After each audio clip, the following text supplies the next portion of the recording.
My parents sold their 2-story brick house and moved across the river into a condominium with no backyard.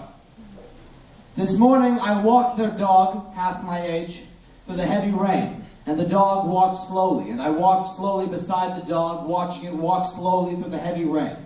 And the rain sharpened the edges of her vertebrae, running backwards down over her, down her tail, pulling the fur into dripping stalactites, and the rain traced out the long, shallow valleys between her ribs. And as the dog walked through the heavy rain on tottering legs, it was the sound of slow, slow applause. Very hesitant applause, like only a single person in the theater clapping. The dog's interlegs leaning against her as if it were she holding them up.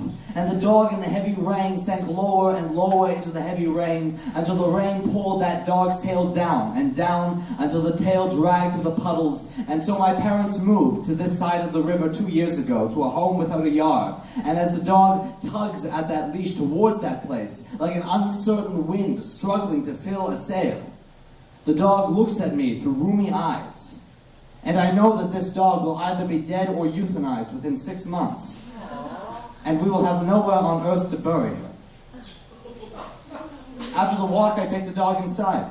And I use a red, ratty towel that is as old as she is to dry her broad head and to clean the mud from her paws and tail. I take her head into my hands and I tell her, I never wanted you.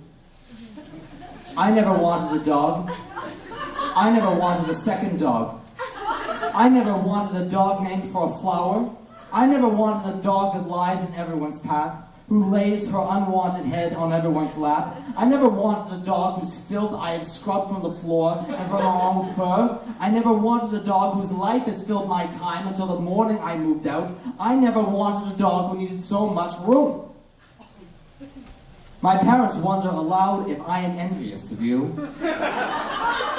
That idea is so ridiculous, it makes me angry. Dog, you are 4 legs limping.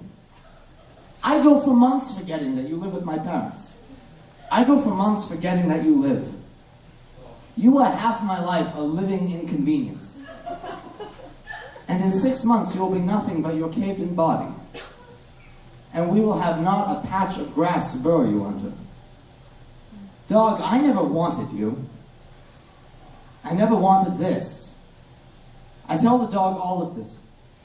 And then I unclip her collar, and I take a bone-shaped biscuit from a jar on top of the refrigerator, and I hold the cookie before her. Sit. Stay. Stay. Stay.